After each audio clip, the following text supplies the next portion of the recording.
If you went in search right now of a 1440p, 144 or 165 hertz IPS display on a site like Newegg, most of those units will be priced around $500, $600, maybe even upwards of $1,000 or more. That combination is kind of the holy grail for a lot of today's modern gaming. 4K is, I don't want to say unattainable, but when you're sitting only, what, 2 or 3 feet away from your monitor, I think 1440p is enough for a lot of people, and I would gladly trade the higher resolution for a much higher refresh rate. And 144 hertz or 165 is kind of that sweet spot for a lot of modern games. But what if I told you that you could have all of those things? You could have an IPS display for great color reproduction, you could have 165 hertz refresh rate, and you could have 1440p, all three of those things, the holy grail, for $300, give or take 20 or 30 bucks. You wouldn't believe me, would you? That is exactly, at least on paper, what you get in the Pixio PX277 Prime. You get all of those things for like 330 bucks. Someone pinch me. Activating Windows is as simple as hopping on over to SCDKey's VIP site, where you can purchase an OEM Pro key for a little over $10 US. Use a secure payment method like PayPal, receive your key in a matter of seconds, and activate your OS here to remove that annoying watermark. Click the link below to get started and use my offer code GSL for a sweet discount. So this is what the monitor looks like. I'm gonna give you a quick swivel to the back so you can see what you got there. Just a Pixio logo up top, which obviously you won't see if you're facing the panel.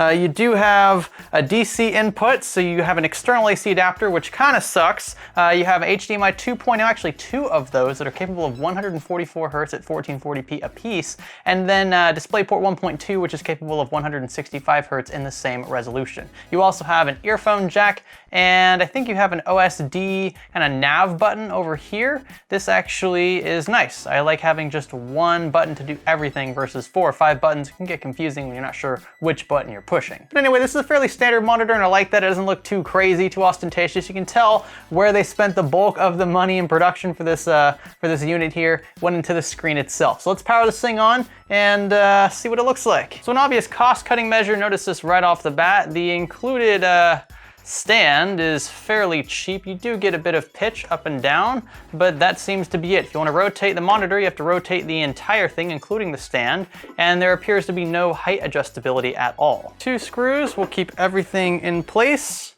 Fairly straightforward setup procedure, although you don't get an included Phillips screwdriver, so you might want to have one of those laying around. By the way, as for packaging, what you'll receive in the box, the monitor, obviously the monitor stand was just an extra piece that you need to attach via 2 Phillips screws we just showed. You're gonna get the AC adapter, and you're gonna get a single DisplayPort 1.2 cable, which would be good for up to 1440p, 165 hertz, basically the max for this panel. So we're gonna switch things over to 165 hertz first, click apply, and give it a chance to reset. Oh yes, super fluid. I know you can't see the 165 hertz through the camera, which is filming at like, what, 30 hertz? But trust me, it looks good. Now, what I'm doing first is checking for any dead pixels. I like to check on that before doing anything else. That was a piece of dust. That was not a dead pixel, that's good. Black now, and see if we have any stuck pixels. Pixels that are stuck maybe wide open in red, or maybe red and green, or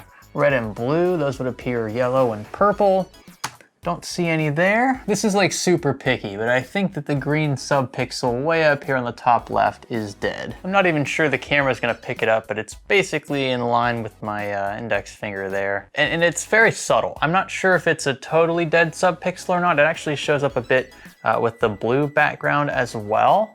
So yeah, not entirely sure there, but it's not severe, and it's the only imperfection I see on this display, so not terrible. Next up, we're looking at UFO Checker. This is the motion test here with the UFOs themselves. At 165 FPS, I see a bit of blur. There's not too big a trail though behind the UFO itself, so ghosting appears to be rather minimal, which is pretty good for IPS technology. It's probably one of the better IPS panels I've seen with regards to ghosting, but we'll check a few more tests though and see if this is consistent. Now in this test with a shaded background, you can see the blur, the tail behind the UFO a bit better, but it's still very minimal. I've actually seen some VA panels with much worse ghosting than this. I've seen most IPS panels I've looked at have tails that are much longer than this. So the ghosting aspects of this panel are actually fairly impressive. I'm kind of shocked here. Now, black frame insertion definitely clears up the image a bit more. You can see that the UFO, and this is not going to translate well on camera, but the UFO is a bit more blurry, even at 83 FPS moving across the screen. With that black frame inserted, I believe it's going to be every 6th, 7th, or 8th frame.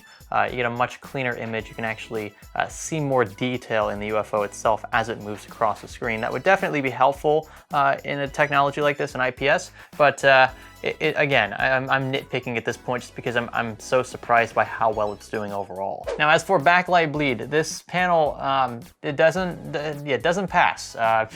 No way to really put it lightly. I figured there would be something wrong with this panel. I was really surprised that it wasn't ghosting, but I think that it's safe to say that this panel's problem is backlight bleed. So there's quite a bit of it down here on the bottom right. There's a heck of a lot of it on the bottom left, and there's even some kind of poking through toward the top left. I think the top right is some glare. I don't think that's part of the backlight issue.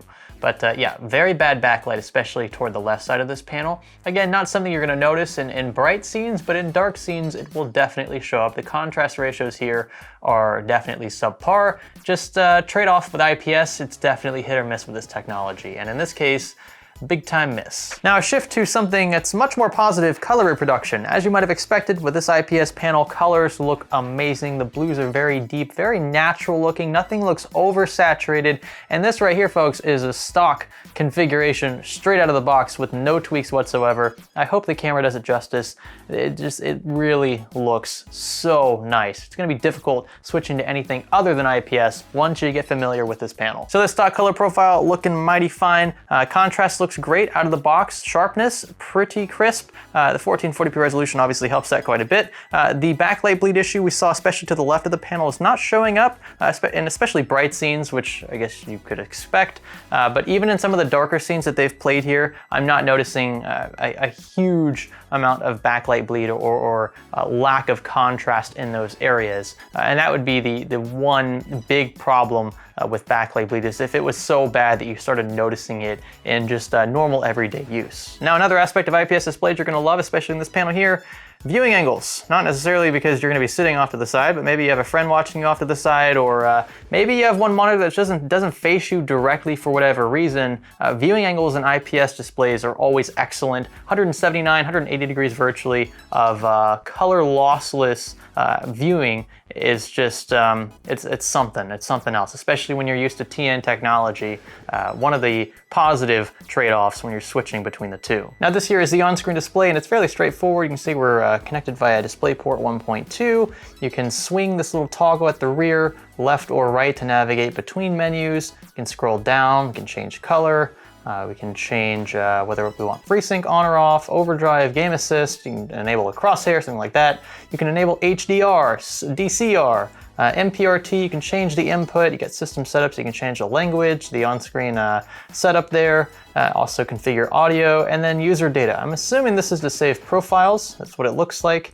But yeah, pretty much everything you would expect from an on-screen display, you should be able to change here. And like I said, the stock config is good enough for me at this point in time, but I'm really a big fan of the way by which you navigate through the menu. Having that single toggle is a lifesaver and a time saver. Now, a few other things to point out. The bezels are not terrible, and the plastic kind of frame doesn't really stretch over into the display except on the bottom, which I don't think is a big deal. So it keeps it looking nice and clean, especially if you're rocking more than one monitor side by side. Not gonna be too big an issue. The stand is one of those things that you just have to kind of deal with in this price range. I think it's a worthy trade-off though for a panel that is this good, in my opinion.